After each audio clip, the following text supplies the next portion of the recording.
నమస్తే. నేరెళ్ళ పదం వినగానే మనకు ఒకటి గుర్తొస్తుంది.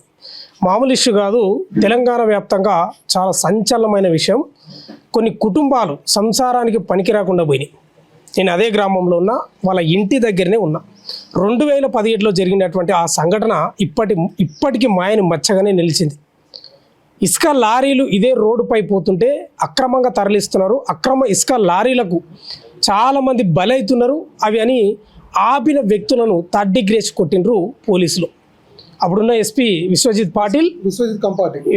కంపాటి, ఇంకెవరు ఎస్ఐ రవీందరు, ఇక్కడ హరీష్, తర్వాత బానయ్య, దాదాపు 8 మందిపై విపరీతంగా థర్డ్ డిగ్రీ కొడితే ఇప్పుడు 2 మాత్రమే గట్టిగా పోరాటం చేస్తారు, నిలబడి కలబడుతున్నారు.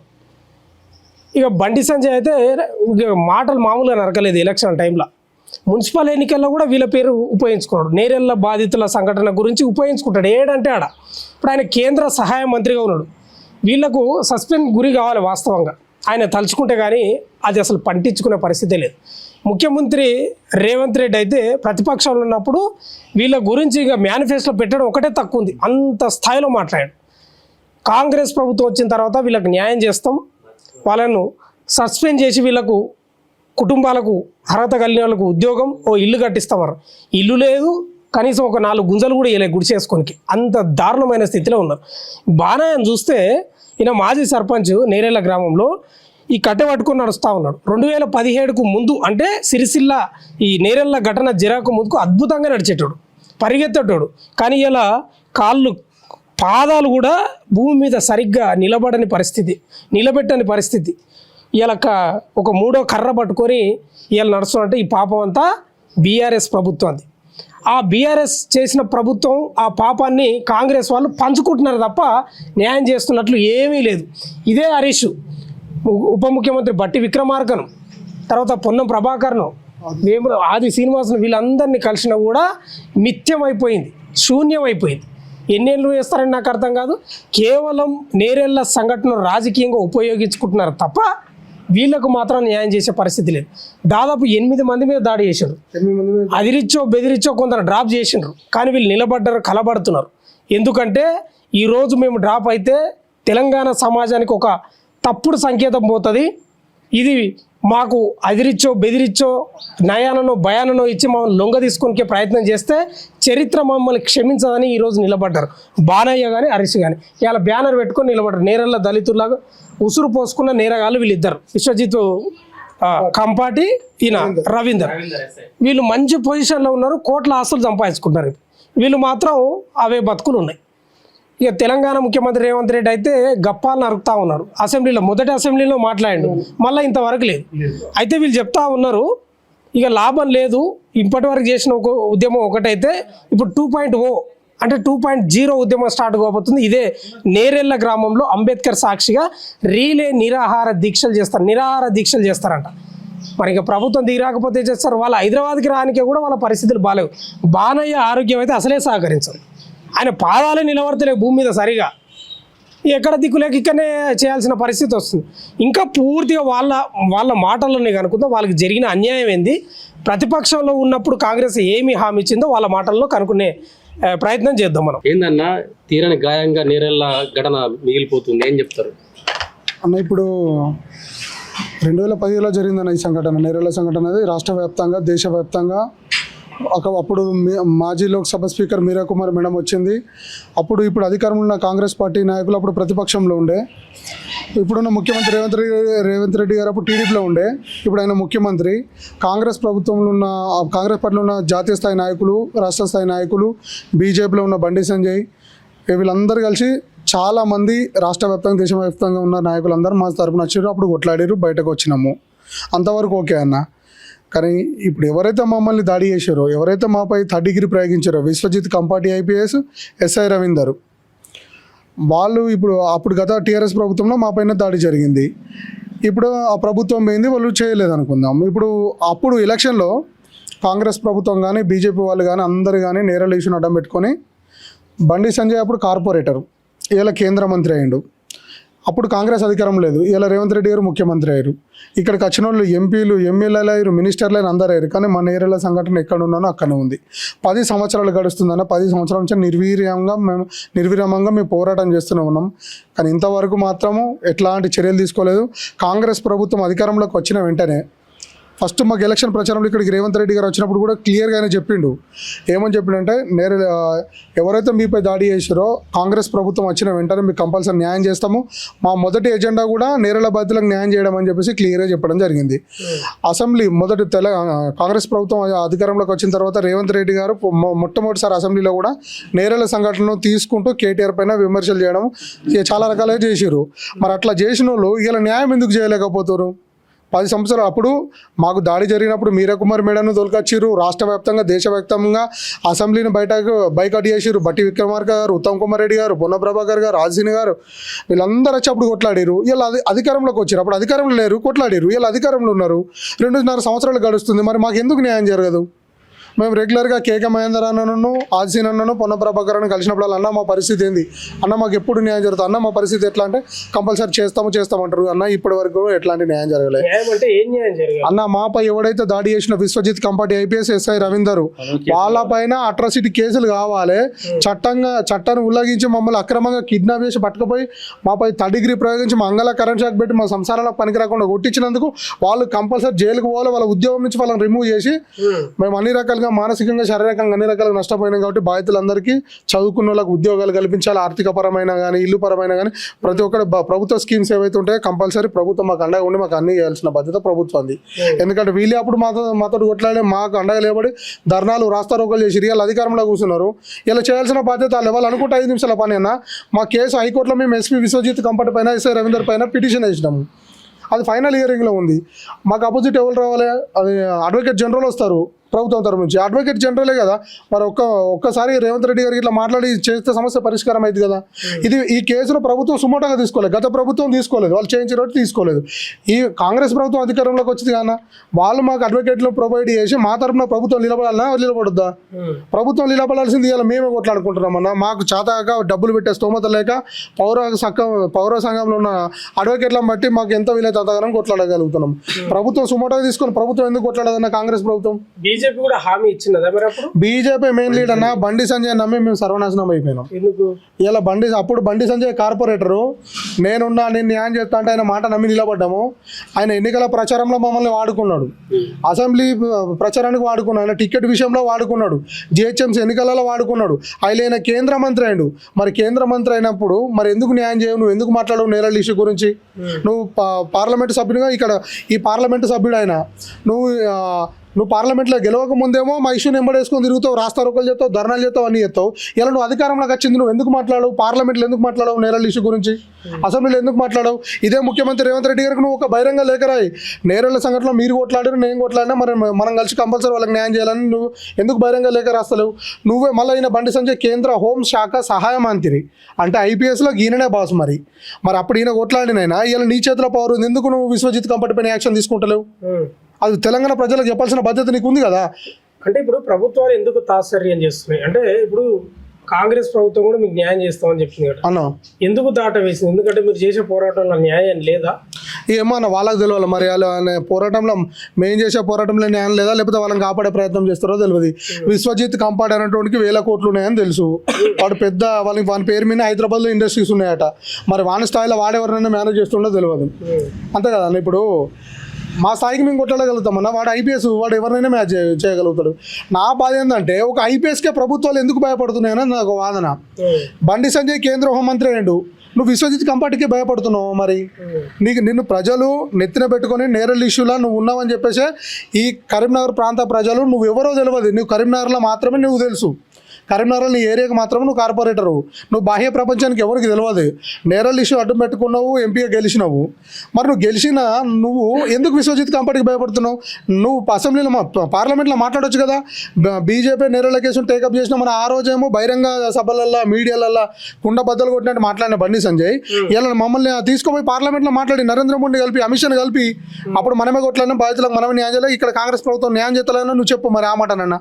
ఇప్పుడు దాడి జరిగినప్పుడు నేరాల బాధితులు దాదాపు 8 మంది అన్న. 8 మంది. ఇప్పుడు ఆ సంఖ్య తగ్గినట్టుంది, ఏం జరిగింది మధ్యలో అన్న? మేము 8 మంది ఉంటే 8 మందిలో 2 రాలేదు. మాతో పాటు మేము 6 కొట్లాడినాము. వీళ్ళందరికీ కొట్లాడే స్తోమత లేదు, ఎందుకు అనే రకంగా చేశారు. గతంలో వాళ్ళకి కొన్ని డబ్బులు ఇచ్చి అవసరమా మీకు కొట్లాడు, పెద్ద పెద్దలతో పెట్టుకుంటే మిమ్మల్ని చంపుతారని రకంగా చేస్తే కొంతమంది భయపడి ఉన్నారు. ఇక మేము నిరంతరం, ఎందుకంటే మాకు జరిగిన మేమిద్దరం బాణయ్య నేను ఇద్దరం కొట్లాడుతున్నాము ప్రజెంట్. మాతో పాటు ఇప్పుడు ఎవరైతే పోయిరో వాళ్ళ ఆరోగ్యాలు కూడా క్షీణించినాయి, వాళ్ళు కూడా సాగు బతుకులనే ఉన్నారు, వాళ్ళు ప్రశ్నిస్తలేరు, న్యాయం కోసం కొట్లాడతలేరు. వాళ్ళ ఆరోగ్యాలు కూడా ఘోరంగా ఉన్నాయి. అలా కుటుంబాన్ని పోషించుకోలేని పరిస్థితుల్లో అందరూ చాలా క్లిష్టమైన పరిస్థితులు ఉన్నారన్న. మేము బాధితులు మాకు గాయాలైనప్పుడేమో అందరూ వచ్చారు, ఇలా న్యాయం చేయాల్సిన పరిస్థితికి వచ్చినప్పుడు వాళ్ళందరికీ అధికారం ఉంటే కూడా ఎవరు చేస్తలేరు. అట్లాంటి పరిస్థితి ఉందన్న. ఇలా ఎస్సీ కమిషన్ రిపోర్ట్ వచ్చి నేరలో బహిరంగంగా ప్రజా కోర్టు పెట్టింది. ప్రజా కోర్టులో ఎస్సీ కమిషన్ రాములు క్లియర్గా చెప్పిండు, విశ్వజిత్ కంపాటి ఐపీఎస్ పైన ఎస్ఐ రవీంద్ర పైన అట్రాసిటీ పెట్టాలి, ప్రభుత్వం 3 ఎకరాల భూమి ఇవ్వాలి, వీళ్ళని ఆర్థికంగా ఆదుకోవాలి, కుటుంబానికి ఒక ఉద్యోగం కల్పించాలని ఎస్సీ కమిషన్ మెంబర్ ఇక్కడికి వచ్చి చెప్పిండు. చెప్పిపోయిన ఎందుకు ఆచరణ చేయలేదు? ఒక ఎస్సీ కమిషన్ రిపోర్టు బాధితులకు రావాలంటే ఎన్ని సంవత్సరాలు పట్టాలి? ఇప్పటి వరకు ఎస్సీ కమిషన్ రిపోర్ట్ బహిర్గతం కాలేదు. అన్న ఎస్సీ కమిషన్ రిపోర్ట్ ఏదైనా బండి సంజయ్ అడిగితే ఎస్సీ కమిషన్ రిపోర్ట్ పట్టితే దాంతో ఏమవుతుంది, అన్ని కమిషన్లు అన్నీ దాంట్లో ఏం లేదు, అది ఏమవుతుంది అని అంటారు. కాంగ్రెస్ ప్రభుత్వం అధికారంలోకి వచ్చిన తర్వాత మీరు మంత్రులను లేకపోతే ఉప ముఖ్యమంత్రులు లేకపోతే ముఖ్యమంత్రిని కలిసే ప్రయత్నం చేశారా? ఏదైనా అన్న మేము బట్టి విక్రమార్క గారిని కలిసిన ఉప ముఖ్యమంత్రి హైదరాబాద్ లో ధర్నా చౌక్ దగ్గర కాంగ్రెస్ పార్టీ అధికారంలోకి వచ్చిన తర్వాత, కాంగ్రెస్ పార్టీ అధికారంలోకి వచ్చిన తర్వాత పొన్న ప్రభాకర్ చాలా సార్లు కలిసినాము. రెగ్యులర్గా ఆదిశీనాన్ని ఇక్కడ వేమలాడ కాబట్టి మాకు దగ్గర కాబట్టి మేము ప్రతిరోజు ఆయన దగ్గరికి పోతున్నాము. కేకే మహేందర్ అని హైదరాబాద్ నుంచి వచ్చినప్పుడు ప్రతిసారి ఆయన కలుస్తున్నాము. వీళ్ళందరూ ఇప్పుడు మా స్థానికంగా ఉన్న లీడర్లు వీళ్ళు అనుకుంటే ఎంతసేపు అన్న ఈ కాంగ్రెస్ ప్రభుత్వం అధికారంలోకి వచ్చినాక కూడా మమ్మల్ని రేవంత్ రెడ్డిని కల్పించారు, ముఖ్యమంత్రి గారిని కల్పించారు, సెక్రటరీలా కల్పించారు, న్యాయం చేస్తా అని చెప్పిండు ఆ రోజు ఆయన. మనం కంపల్సరీ ఆ రోజు మనమే కొట్లాడినాము, మన బాధ్యతలకు న్యాయం చేసే బాధ్యత మనదని చెప్పి స్వయంగా రేవంత్ రెడ్డి మాకు హామీ ఇచ్చారు. కానీ ఆయన హామీ ఇచ్చి ఇప్పుడు 2.5 సంవత్సరాలు అవుతుంది. మేము ప్రభుత్వం వచ్చినాక వెంటనే కలిసినాము. ఇప్పుడు వాళ్ళ హామీ ఇచ్చి కూడా 2.5 సంవత్సరాలు అవుతుందండి. ఇప్పటి వరకు కూడా దీని ఊసు లేదు, ఏది లేదు. కనీసం అడ్వకేట్కు జనరల్కి చెప్పి అన్నా కనీసం ఆయన మీద కేసు చేయించారన్నా కూడా ఇంతవరకు ఎట్లాంటి పరిస్థితి లేదన్న. ఒకవేళ ఈ ప్రభుత్వం కనుక కాంగ్రెస్ ప్రభుత్వం కనుక పట్టించుకోకపోతే మన నేరేలనే అంబేద్కర్ వేదిక ద్వారా రిలే నిరాహార దీక్ష చేస్తామని. ఎందుకంటే ఇన్ని రోజులు ఈ ప్రభుత్వం న్యాయం చేస్తామని నమ్మినాము, ఈ లీడర్లు అందరు నమ్మినా వీళ్ళందరినీ నమ్మి నిలబడ్డాము. వీళ్ళు ఇట్లా రేపు ఎల్లుండంటే మాత్రం కంపల్సరీగా, ఎందుకంటే చచ్చిపోయే పరిస్థితులు ఉన్నాయి, మా కుటుంబాలు పోషించుకోలేని పరిస్థితులు ఉన్నాము.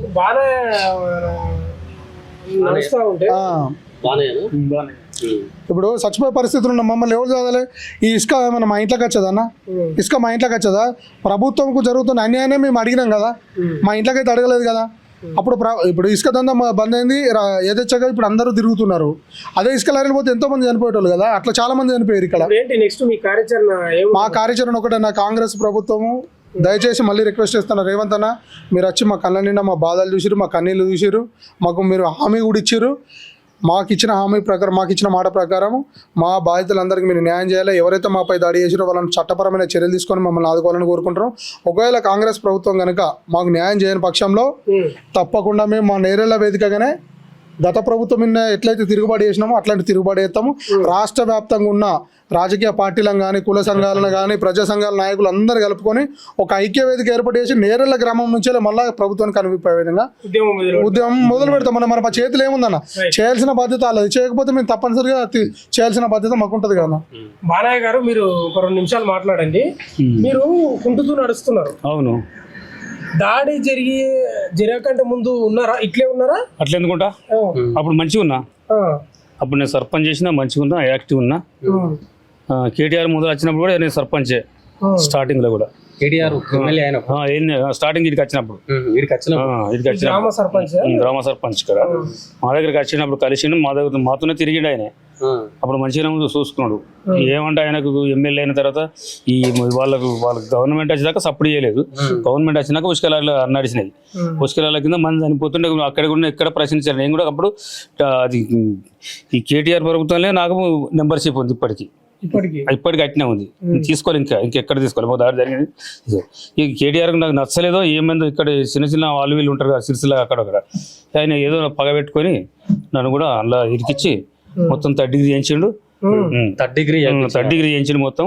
అప్పుడు నేను యాక్టివ్ ఉన్న మనిషిని ఇలా ఈ అవతారం వచ్చిన ఒక్క ఇంటికి పోను, ఒక్క జాలకు పోను, రాను, కట్టె లేకపోతే నడవ, బండి ఎక్కరాదు, సర్వనాశనం అయింది.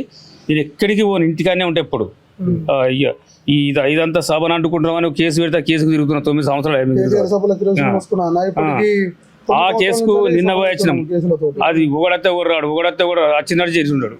ఇవన్నీ మా పరిస్థితులు అయినా కూటికి పరిస్థితి అయిపోతుంది. రోజు రోజు దిగదారుతున్నాం. 10 ఏళ్ళ ఏడికి ఎక్కడ రూపాయి చేసుకున్న పని నాకు సొమ్మత లేదు, నా దగ్గర ఏది లేదు. బండి సంజయ్ గారు ఆయన ఏ మాట ఇచ్చిండంటే కేటీఆర్ వచ్చి సభకు వచ్చి మా దగ్గరికి వచ్చి నెమలకి వచ్చి మా అన్న దగ్గర కూర్చుండి అన్న మీకు ఏది కావాలంటే అది ఇస్తా, అన్ని ఇస్తా, మీకు అన్ని సాయం చేస్తా, మీరు రాండి అని అన్నాడు. అని చెప్పి మాట్లాడి అటు అర్ధగంట కాలే బండి సంజయ్ గారు వచ్చి మీరు ఎక్కడ పోవద్దు, పోతే నా ఇలా పోతుంది, నేనున్నా మీతో, నేను గొట్లాడినే మీద బయట తీసుకొచ్చిన, మీరు పోవద్దు అని చెప్పి సంజయ్ గారు మొత్తం అని మాతో ఉండి ఆ నైట్ అంతా ఉండి కర్మంచి మందులు పంపేసాడు, తీసుకుపోయాడు, కర్మలు వేసుకున్నాడు. ఇక అందరు పొంగ ఇద్దరు చిక్కిరం. వాళ్ళు ఇల్లే కొంతమంది ఇన్నలే వెళ్ళిపోయాక మా ఇద్దరికి దగ్గరికి వచ్చి ఆడ గుడి ఉంటుంది కర్మల్లో, మహాలక్ష్మి టెంపుల్ సాక్షి అని చెప్పిండి. ఇక టెంపుల్ మీ ఇద్దరు న్యాయం చేస్తా, ఇవాళ పోయిన కానీ మీరు ఓకురు అన్నాడు. అట్నే ఆయన పట్టుకొని ఇన్ని రోజులు చూసుకుంటా ఏమయ్యన్నా అన్నంటాం అంతే. అన్న ఏమైంది అంటే మేము బోర్డు ఎవరికో ఫోన్ చేస్తాడు, అది కలవదా అంటే బీజీ వస్తుంది అంటారు. ఇక అది మాకు తెలియదు. ఎస్సీ కమిషన్ నెంబర్ వస్తుంది అనుకుంటా ఒక 3 సంవత్సరాలు చెప్పాడు. తర్వాత మళ్ళీ ఆయనే చెప్పిండు అదే టెంపుల్ కూడా అమ్ముడు పోయినాడు. 3 కోట్ల రూపాయలు 3 కోట్లు వాళ్ళు 3 కోట్లు అన్న మాకు 1 కోటి రూపాయలతో సపరేట్ మీరు సండర్ అవుతాం కదా అని అన్న ఇట్నే అన్న. వాళ్ళు వానికి మీరు 3 కోట్లు తీరండి, చచ్చిపోతున్నాం ఇక్కడ మేము, నేను సరెండర్ కామా, మీరు పని చేసుకోకుండా అయిపోయింది. ఏ రకంగా మేము 4 అన్నా బతుకం కావచ్చు, ఇది ఎందుకు అన్న కేజీ చేయదని మేము అన్నాం. అవుతుంది అని 4 ఏళ్ళు అన్నాడు. 4 ఏళ్ళ తర్వాత ఏమన్నాడు, అందులో ఏం లేదు, మనం ఏం లేదు, అంతుంది మీ ఇద్దరిని చూసుకుంటా, పేరు పెట్ట కానీ బ్రహ్మాండంగా కేటీఆర్ కానీ ఎక్కువ నేను చూసుకుంటా, అన్ని చేస్తా, వైద్యం చేస్తాడు. వైద్య ప్రకారం అంటే గోళ్ళకి దీనికి చిన్న వైద్యం చేయించాడు, చేయలేదంటలేము, అయినా చేయించాడు, వైద్యాన్ని మొత్తం చేయించిన తర్వాత ఇక మేము అడుగుడు పోయినప్పుడు ఆయన మంత్రి అయిపోయి అప్పుడు ఆ మంత్రి మళ్ళీ ఇప్పుడు ఈ మంత్రి రెండే రాష్ట్ర అధ్యక్షుడు. ఇక్కడ మునుగోలు ఎలక్షన్ అయితే నీరల్లా అని చెప్తాడు, ఇంకెక్కడో ఎలక్షన్ బై ఎలక్షన్ దుబ్బాకల ఇంకెక్కడో 3 అక్కల 4 మొత్తం నీరల్లా అనుకుంటా ఫస్ట్ మొత్తం అనుకో టోటల్గా వాళ్ళకి న్యాయం చేయలేదు. కేటీఆర్ పొట్టు తీయలేదు, ఈయనకు రూపాయి పెట్టలేదు. మాకు ఏం చెప్పులేదు మాకు. బండి సంజయ్ గారు ఏ రకంగా మమ్మల్ని దగ్గర తీసిండు, ఇప్పుడు ఇలా దూరం కొడుతుండు.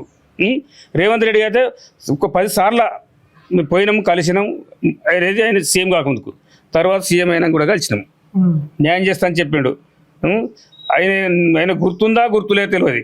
కాకపోతే అప్పుడప్పుడు మాత్రం ఈ కిందోళ్ళు తిత్తురు మీదోళ్ళు తిత్తురు. మొన్నటి ఎలక్షన్లు తీసిన మున్సిపల్ ఎలక్షన్ అంటారు, ఎంపీ ఎలక్షన్ నేరాలు అంటారు, ఎమ్మెల్యే ఎలక్షన్ నేరాలు అంటారు, వార్డు మెంబర్ల సర్పంచ్ ఎలక్షన్ కూడా ఈ రకంగా వాడుకుంటారు. ఎలక్షన్ తెల్లారి ఏదో అన్నారు. మేము ఎప్పుడు వస్తున్నాం ఏమన్నా పోతాం, ఈ పొన్నం ప్రభాకర్ ఆడికి పోతాం, మహేందర్ రెడ్డి ఆడికి పోతాం. ఈయనే నాకు తెలియదు, ఆయన చెప్తారు, ఆయన నాకు తెలియదు. వీళ్ళు ముగ్గురే దింపుతారు మమ్మల్ని ఎప్పుడు తింపి మా ఇద్దరికి కష్టకత్తుంది. ఇక మేము ఏమన్నా సాబో బతుకో అంబేద్కర్ గారు కూర్చుంటాము, చేస్తాము. ఇక మాకు ఉన్నదా న్యాయం లేదా, ఈ రాష్ట్ర ప్రభుత్వం మాకు చేయవలసిన న్యాయం రాష్ట్ర ప్రభుత్వం చేయాలి. ఇప్పుడు ఇది రాష్ట్ర ప్రభుత్వం కోరుకుంటున్నా, న్యాయం చేయమని కోరుకుంటున్నాం. ఒక 4-5 నెలలు అయితే 10 ఏళ్ళు అవుతుందంట. వీళ్ళ యొక్క ఇష్యూ రాజకీయ పార్టీలకు మంచి బలంగా వాళ్ళు ఉపయోగించుకుంటున్నారు. వీళ్ళు మాత్రం బలహీనంగా తయారైపోయారు. ఏం చెప్తావు ఒక 2 మాటలు? మన రాష్ట్రంలో అంటే పూర్తిగా మన దేశంలో కులాన్ని బట్టి న్యాయం జరుగుతుంది, కులాన్ని బట్టి మాత్రమే న్యాయం జరుగుతుందని మాత్రం స్పష్టంగా అర్థమవుతుంది. ఎందుకంటే గత చరిత్ర ఒక్కసారి మనం చూసుకుంటే ఎన్టీ రామారావు గవర్నమెంట్లో గిట్లే కారం చేడు లోపల దళితుల మీద అన్యాయంగా పైశాచికంగా దాడి చేస్తే ఆ ఘటనను వాడుకున్నటువంటి కాంగ్రెస్ గవర్నమెంట్ నెక్స్ట్ మళ్ళా మర్రిచెన్నారెడ్డి గవర్నమెంట్ వచ్చింది. ఆ ఘటన మొత్తం రాష్ట్రం అంతా తిప్పుకొని వచ్చింది. ప్రతి చోట అప్పుడు ఉన్నటువంటి టీడీపీ ప్రభుత్వాన్ని విమర్శించింది, అధికారంలోకి వచ్చిన తర్వాత ఏమైంది, మళ్ళీ చుండూరులో వాళ్ళు దళితుల మీద మారణకాండ చేశారు. అట్లాంటి దుర్మార్గమైనటువంటి పరిస్థితి అనేది ఆ ప్రభుత్వాలలో, ఈ కాంగ్రెస్ అయినా సరే ఇంకా ఏ ప్రభుత్వం అయినా సరే, టీడీపీ నుంచి వచ్చినటువంటి టీఆర్ఎస్ ప్రభుత్వం అయినా సరే, అక్కడి నుంచే కదా కేసీఆర్ వచ్చింది. కాబట్టి ఆ మూలాలు ఉన్నటువంటి వ్యక్తులు దొరతనం, అహంకారం, బలుపు ఎంత దారుణంగా ఉన్నదని చెప్పారంటే, మా బిడ్డలు చచ్చిపోతారు, యాక్సిడెంట్లు అవుతాయి, దయచేసి ఇదంతా ఆపురు అని చెప్పి ఒక మాట మాట్లాడినందుకు, వ్యతిరేకించినందుకు అత్యంత దారుణంగా బలుపుతోటి, అహంకారంతో కదా, వివక్షతో, మైండ్ లోపల వివక్ష ఉంటేనే ఈ రకంగా ప్రవర్తిస్తారు, ఇంత దారుణంగా ప్రవర్తిస్తారు. కాబట్టి ఇదంతా కూడా అహంకారం. మరి దీన్ని వాడుకున్నటువంటి అప్పుడున్నటువంటి రాజకీయ పార్టీలు, కాంగ్రెస్ అప్పుడు అధికారం లేనటువంటి కాంగ్రెస్ పార్టీ ఏదైతే ఉన్నదో అప్పుడు ఉన్నటువంటి రేవంత్ రెడ్డి కావచ్చు, మరి అసెంబ్లీలో మాట్లాడిండు కదా, దీని గురించే చర్చ పెట్టాలని చెప్పిండు కదా, దీన్ని సుమోటోగా తీసుకుంటాం మేము అని చెప్పి మాట్లాడిండు కదా. ఏమైంది ఇప్పుడు? బండి సంజయ్ అనేటటువంటి వ్యక్తి, నేను కరీంనగర్ బిడ్డనే, నేను బండి సంజయ్కి మరి 2 సార్లు కరీంనగర్ ప్రజలు ఓట్లేసి గెలిపించారు. ఏ అభివృద్ధి పనులు చేయకపోగా ఈ నేరెళ్ళ దళిత ఇష్యూను కంప్లీట్గా మొత్తం ప్రతి స్టేట్ వైడ్గా ప్రతి ఎలక్షన్ లోపల వాడుకున్నాడు. అన్ని వేదికల మీద తీసుకుపోయిండు. అన్న వాళ్ళని కూడా తిప్పిండు, ఎక్కడ పడితే అక్కడికి తిప్పిండు. ప్రతి వేదిక మీద వీళ్ళని నిలబెట్టి ఓట్లను సంపాదించుకున్నాడు. ఈరోజు కనీసం అపాయింట్మెంట్ దొరికేటటువంటి పరిస్థితులు కూడా ఇంతకుముందు అన్న చెప్పిండు. స్ప్లెండర్ ప్లస్ బండి మీద తిరుగుతుండే బండి సంజయ్, మా కళ్ళం కూడా మేము చూసినాం. ఏం లేకుండే ఆయనే చెప్పిండు కదా, పెన్లా మెడల పుస్తకాలు అమ్ముకో అని చెప్పి నేను ఎలక్షన్లో పార్టిసిపేట్ చేస్తానని చెప్పినటువంటి బండి సంజయ్ ఈరోజు పెద్ద కార్లలో తిరుక్కుంటా వేల కోట్ల రూపాయల ఆస్తులు సంపాదించుకున్న తర్వాత మరి ఎవరిని ముంగట పెట్టి ఆయన ఈరోజు కేంద్ర సహాయ మంత్రిగా ఉన్నాడు కదా, ఆయన చేతులు హోంశాఖ సహాయ మంత్రి కదా, ఆయన చేతులు ఉన్నటువంటి పని కదా, ఒక్క ముచ్చట చెప్తే జరుగుతుంది కదా. ఇక్కడ ఉన్నటువంటి ఎస్పీ అనే పేరు ఏమంటారు, విశ్వజిత్ కంపాటి, అదేవిధంగా రవీందర్ ఎస్ఐ, వీళ్ళిద్దరి మీద చర్యలు తీసుకోనంటే ఒక కేంద్ర సహాయ మంత్రి అయినటువంటి బండి సంజయ్కి ఎంతసేపు ఎందుకు నువ్వు తీసుకోవని చెప్పి మేము అడుగుతాం. రేవంత్ రెడ్డి కావచ్చు, ఇక్కడ లోకల్గా ఉన్నటువంటి ప్రతి లీడర్, అడ్లూరు లక్ష్మణ్ కావచ్చు, తర్వాత కేకే మహేందర్ రెడ్డి కావచ్చు, ఆది శ్రీనివాస్ కావచ్చు, పొన్నం ప్రభాకర్ కావచ్చు, ప్రతి ఒక్కరు ఇష్యూని అడ్రస్ చేసిరు కదా. నేషనల్ ఇష్యూ అయింది కదా, మీరా కుమార్ దగ్గర నుంచి మరి జాతీయ స్థాయి నాయకులు అందరికీ వచ్చి ఇక్కడ ఈ ఇష్యూని అడ్రస్ చేసిరు కదా. మరి ఎందుకు మాట్లాడరు, ఎందుకు న్యాయం చేయరు ఇంతవరకు? ఇంకొక విషయం కూడా ఉన్నటువంటి ప్రజలు కూడా ఒకటి అర్థం చేసుకోవాలి. ఆ రోజు అన్నవాళ్ళు చేసినటువంటి పోరాటం వల్లనే కదా ఈరోజు ఇసుక దందా ఆగిపోయింది. ఎంతోమంది బిడ్డలు ఇక్కడ ఈ గ్రామాలు అక్కంచెలు ఇక్కడ వరకు ఉన్నటువంటి గ్రామాలకు చెందినటువంటి బిడ్డలు చచ్చిపోకుండా, వాళ్ళకి యాక్సిడెంట్లు కాకుండా వీళ్ళు కాపాడగలిగారు కదా. మరి అదನ್ನು దృష్టిలో పెట్టుకొని ఇక్కడ ఉన్నటువంటి ప్రజలు కూడా, ఇక్కడ ఉన్నటువంటి లోకల్ నాయకుడుగా అడగాల్సినటువంటి అవసరం ఉన్నది కదా. వాళ్ళు కూడా అడగాలి కదా. రాజకీయాల కోసం మాత్రమే మేము ఈ ఇష్యూని వాడుకుంటామంటే కరెక్ట్ కాదు. కాబట్టి ఇది చరిత్ర లోపల ఎప్పుడు ఇట్లే జరిగింది. కులాన్ని బట్టి న్యాయం చేస్తారు. మనం ఇంతకుముందే చూసినాం, అల్లు అర్జున్ లాంటి వ్యక్తి ఒక తప్పు చేసి ఒక వ్యక్తి చావుకు కారణమైనప్పటికీ కూడా ఆయన సాయంత్రం వరకు ఆయన మీద కేసు అయినప్పటికీ కూడా బయటకు వచ్చేసిండు. ఇక్కడ న్యాయం అనేది, ఇన్స్టంట్ జస్టిస్ అనేది ఉన్నోనికే జరుగుతుంది తప్పించి మరి కూటికి లేని వాళ్ళకు, కష్టపడుకునేటోళ్ళకు, కష్టం చేసుకునేటోళ్ళకు మాత్రం లేదు. కాబట్టి దీన్ని డెఫినెట్గా ప్రభుత్వం ఇప్పటికైనా కళ్ళు తెరిచి సుమోటోగా తీసుకొని బండి సంజయ్కైనా కొద్దిగా సోయికొచ్చి ఈ ఇష్యూని వాడుకున్నా కదా అని చెప్పి కనీసం కొద్దిగా రిగ్రెట్ ఫీలింగ్ అంటే ఏమన్నా ఉంటే కూడా బండి సంజయ్కి అవన్నీ దృష్టిలో పెట్టుకొని వచ్చి ఇప్పటికైనా న్యాయం చేయాలి. లేకపోతే ఈ ఉద్యమం అనేది అన్నోళ్ళు చెప్పినట్టు ఖచ్చితంగా చాలా పెద్ద స్థాయిలో మళ్ళీ మొదలవుతుంది. అందరం కూడా దీనికి, ఈ ఉద్యమం వీళ్ళది గతంలో కూడా చేశారు, ఇప్పుడు 2.0 కావాల్సిన అవసరం ఉన్నట్టు ఉంది. డెఫినెట్గా 2.0 కావాల్సినటువంటి అవసరం ఖచ్చితంగా ఉన్నది. ఎందుకంటే ఇప్పుడు ఇప్పటి వరకు అధికారంలోకి వచ్చినటువంటి రాజకీయ పార్టీ రేవంత్ రెడ్డి స్వయంగా అడ్రస్ చేసినటువంటి ఇష్యూ కదా. మరి రేవంత్ రెడ్డి సమాధానం చెప్పవలసినటువంటి అవసరం ఖచ్చితంగా ఉన్నది. డెఫినెట్గా దీన్ని అడ్రస్ చేసుడే, మళ్ళీ 2.0 ఈ ఉద్యమాన్ని ఖచ్చితంగా స్టార్ట్ చేసుడే. మళ్ళీ ఎవరైతే దీనికి కారకులు ఉన్నారో, నేరగాళ్ళు ఉన్నారో వాళ్ళిద్దరికి కూడా ఖచ్చితంగా శిక్ష పడే విధంగా ప్రభుత్వం చర్యలు తీసుకోవాలని చెప్పి ఆ డిమాండ్ ఇక్కడ మేము ప్రభుత్వం కూడా పెడుతున్నాం. కాబట్టి ఖచ్చితంగా దాని గురించి దృష్టి సారించాలి. ఈ సందర్భంగా కుమిలిపోయినా నలిగిపోయినా నేరెల్లా గుండెలో గాయం దళిత సాగుతున్న సైనిక శబదం. కుమిలిపోయినా నలిగిపోయినా నేరెల్లా గుండెలో గాయం దళిత సాగుతున్న సైనిక శబదం. ఆవేదనంతా పోరాట సెగలై నేరెల్లా గుండెంతా మండుతుందిలే. రక్తధారలే కన్నీటి దారలై, రక్తధారలే కన్నీటి దారలై కబలించులే కోడె నాగులా దళిత, కబలించులే కోడె నాగులా. జై తెలంగాణ.